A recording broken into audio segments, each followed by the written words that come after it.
Hello and welcome to TrapGamez. I'm Daan, and today I'm on a very special map. Today I'm on the forgotten Ascent map by Fyreuk. Um, First of all, I did not help actually build on this map. All these guys, there's my name, though, actually built the map. I just worked the redstone system, and that's basically what I'm going to show you today. So if we actually head back, spawn, voila. And here we are on the actual map. So what actually was, what was I asked to do was very simple. Oh, and I'm burning. And yeah, great start. Anyway, what was asked to do? I was asked to do a little bit of command blocks, try set some of the game rules in the beginning when they come on.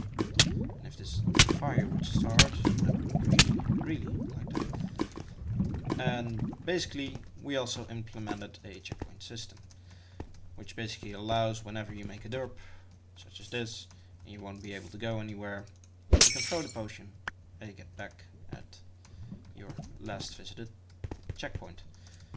And this is all over the map. There are about a total of 12 checkpoints in the whole map, and whenever you are near them, there's a checkpoint right there.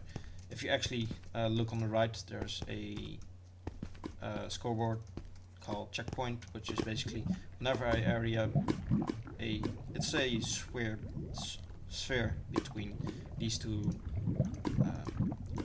lampposts, I think. Not sure what they are. My status will go from checkpoint 1 to 2. So there you saw 1 to 2.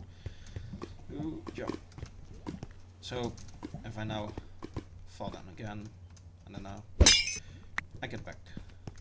I'm being teleported back to that point, and you can continue on and all the way you want. And it's done by very simple command blocks, though. Just head back for now. Let's see. Here.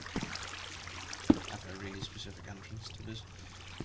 So basically what happening is, it's not hard to do this. It certainly is fun.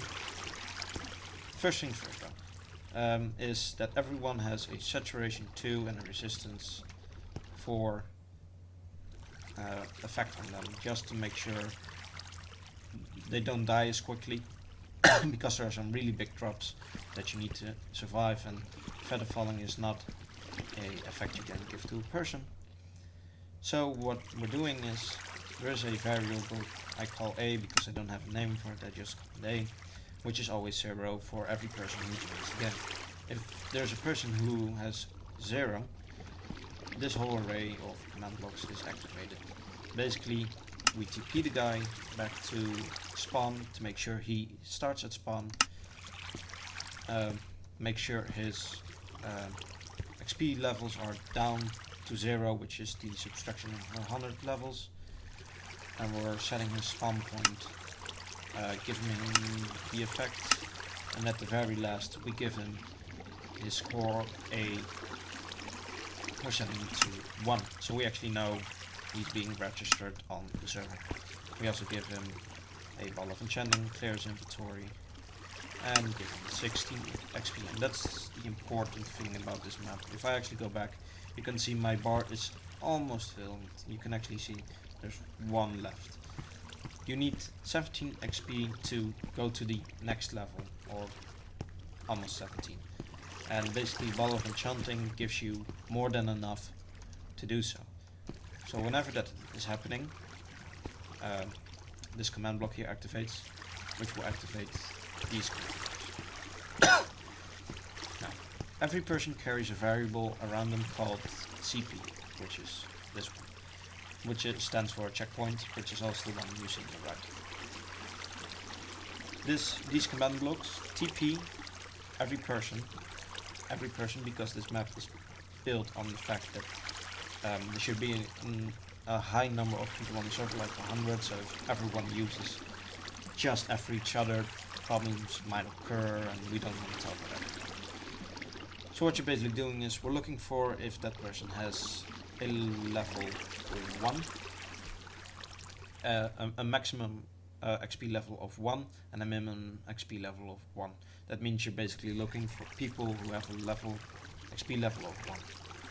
Then we do the same thing with their checkpoint score to make sure we're only looking for that one specific checkpoint, because if you're looking for the maximum, if you're looking for, say, maximum 12, everything from 0 to 12 will be teleported to there, and we don't want that. That's why we have the minimum and the maximum set. So then they're teleported to this coordinate, and those coordinates for all of these are different. Also, the checkpoint score is different, and basically TPs the person to the checkpoint in question, and we got 12, like I said. After that is done, we give everyone with level 1 a bottle of enchanting to make sure they have their bottle of enchanting back. Then everyone's level is reset by 100 levels and reset again to 16. This is just to make sure everyone has 16 XP again. Then we have these two. This is basically for in spawn. If you're enter spawn, you will get the effects. There was a little bit of problem on the spawning problem, or when you die, you won't get the appropriate effects. So what happens when you die, if you die?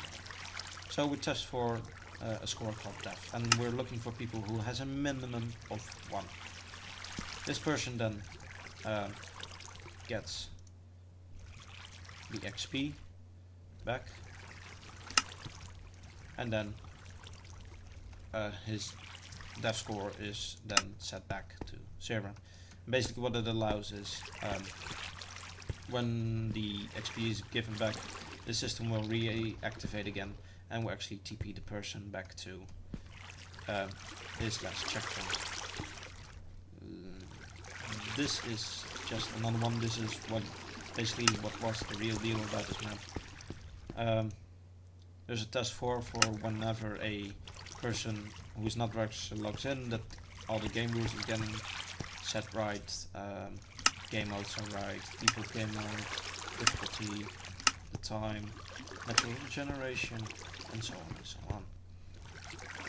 And this is basically going through the whole map. And then we just the actual checkpoints themselves.